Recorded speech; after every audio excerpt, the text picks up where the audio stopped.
FPV drones. They are small, lightweight, and open up a whole new world of aerial videography. Seeing this world from the eyes of a bird. And learning to fly these tiny hummers involves a lot of learning, exciting times, but also struggles. Let's hop on a little adventure and let me welcome you to the world of cinematic FPV.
What is up guys, my name is Jonas and thanks for joining this video. I hope you enjoyed the cinematic edit I did.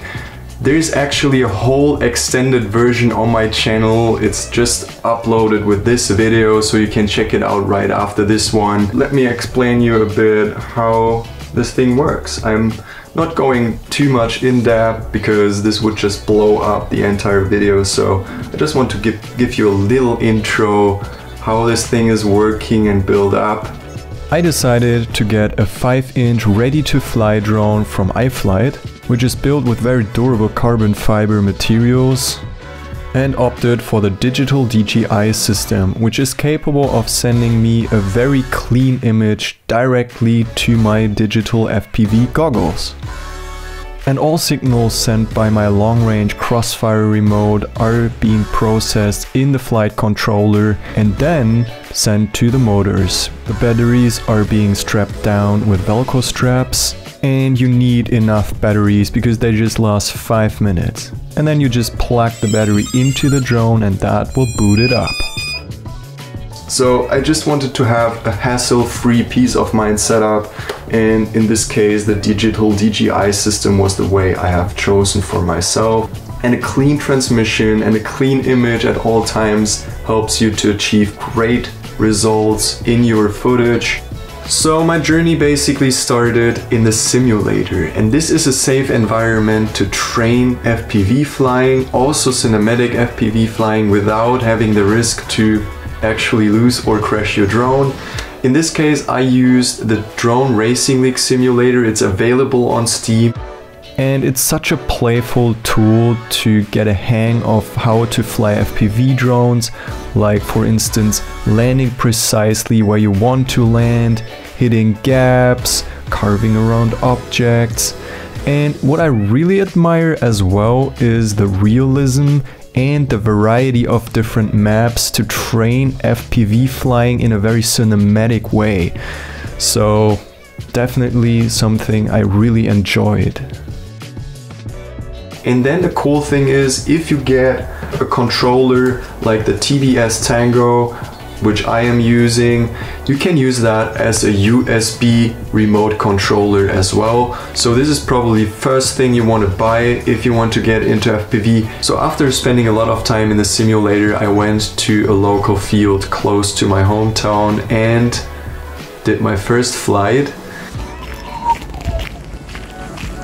So I'm a bloody beginner and you can join me on my first attempt on flying this beast. I am super excited and let's go. So here we are, there's the quad with a GoPro Hero 9 ND32 filter on it. So this was my first flight and it's actually pretty basic. I just tried to maintain heading control and fly in straight lines, then trying some gentle turns to just get a hang of how the drone is actually behaving in real life. And what I instantly noticed is that it is responding much sharper and much more defined than in the simulator.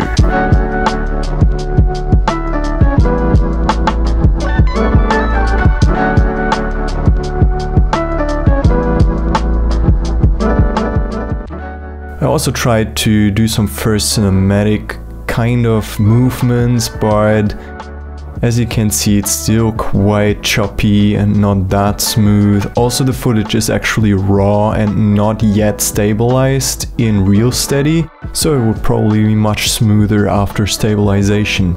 And here I did my first landing, and you can see I'm looking down, and this is not really good because the signal is kind of like getting blocked. Got a lot of motion sickness on my first flights, but after like 10 flights it's going away. So if you feel motion sickness, no stress, that is going to be a thing of the past pretty quickly. And I trained a lot and did this first trip to Greece with my drone, and that was a perfect place to learn.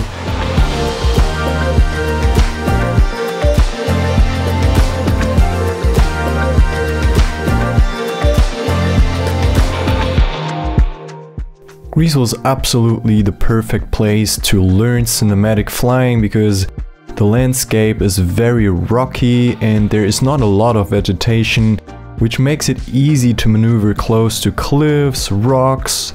I learned to get good shots in different landscapes, environments. Absolutely a fun experience to practice at such a beautiful place. And that brought me to the point where I was offering one of my clients FPV videos for the first time. As this job was about a construction company in Germany, I got the chance to chase a construction truck for the first time. Also, it builded this gap where I was able to fly through and then carving around this bulldozer. During this job I also tried to direct some one-take videos, and that was really spontaneous, like this one. I was just flying into the hall where they were sorting out different materials on different machines, like this one. So I was just carving around it and kind of like introducing the equipment inside of this hall. Tried to find some nice gaps, which was really easy as this thing was just made of different gaps you were able to fly through, and introducing even more of the processes within this facility. The biggest value was to learn to control my drone in such a complex environment. In the winter time, the journey continued.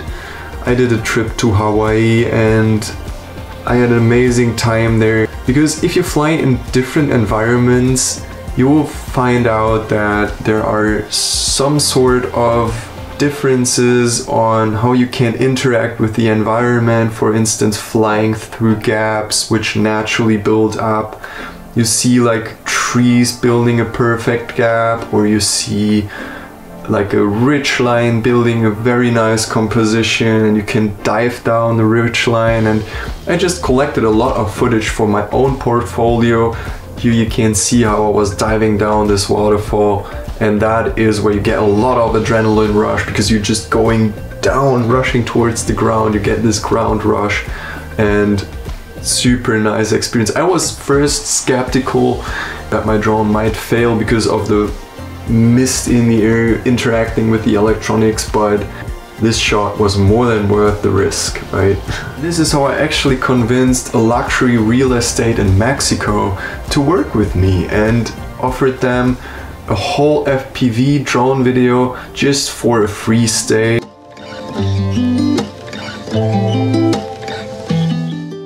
Together with my friend Matthias, and you can now see him on the left side of the frame, we did this whole project collaboratively.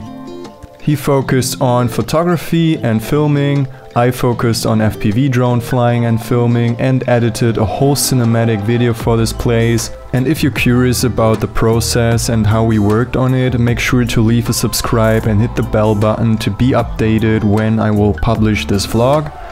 And now you're looking on a little snippet from a FPV one-take video I did, and you can compare that to a running clockwork. Everything needs to work hand in hand and in sync. You plan your route in advance and fill it with people interacting with the environment exactly in the right moment and time to fill the place with life.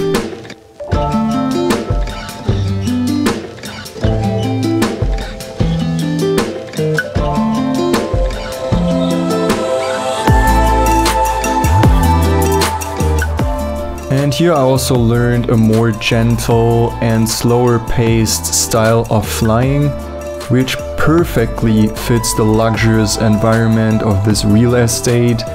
So as you can see, FPV drones are also a perfect tool for more relaxing, slow paced and dynamic footage. FPV drones and the footage involves a lot of post-production work. We just put GoPros onto the drone most of the times, and to get the most out of the footage, we deactivate the internal stabilization and use a software called RealSteady. And actually the GoPro is able to capture gyro data, so whenever the GoPro moves with the camera, you have the data from the gyroscope inside of the GoPro, and RealSteady is able to just instantly smooth it out. You can buy this extension for the GoPro player, and it's a game changer because, as you can see, it looks like filmed on a gimbal, but it is not. It is doing magic to the footage, and I'm a super big fan of this system. FPV is not for someone who is afraid to lose a drone, to crash a drone, or everything at once. This one is a great example. I was filming the skydiver in Hawaii, and you need to know I'm used to DJI drones, and that means when I have finished my shot, I will hit record. I did the same here. But that was the arm button, and that basically killed the drone in the middle of the flight. Fortunately, it landed in sand and bushes, and it's still perfectly fine at this point. Or another one, when I was flying in this lost village in Crete, I was losing connection right here and the drone just dropped. The drone is still perfectly fine though. When there are bad things, there are always good things. It's like yin and yang, and this project right here is still one of my favorite. So we're right now on an airfield together with Manu. He's preparing his wingsuit right now, transformed into a wingman. And what we're shooting today is pretty insane because we have an air creation, like a trike, an air trike right here, which is an ultralight, flies super slow. He will jump from it with the wingsuit, and I will film some FPV stuff.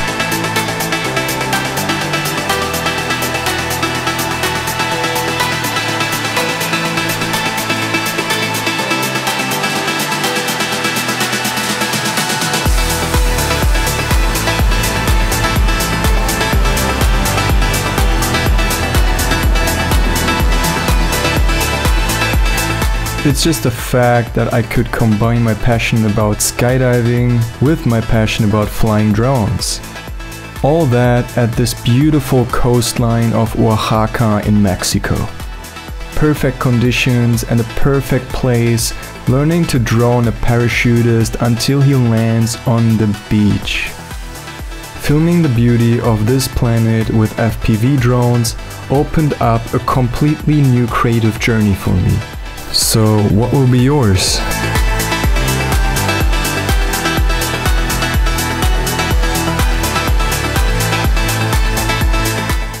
So thanks for tuning into this video. I'm super stoked to have you on board. If you're not yet on board, make sure to hit the subscribe button, hit the like button as much as you can, hit it all.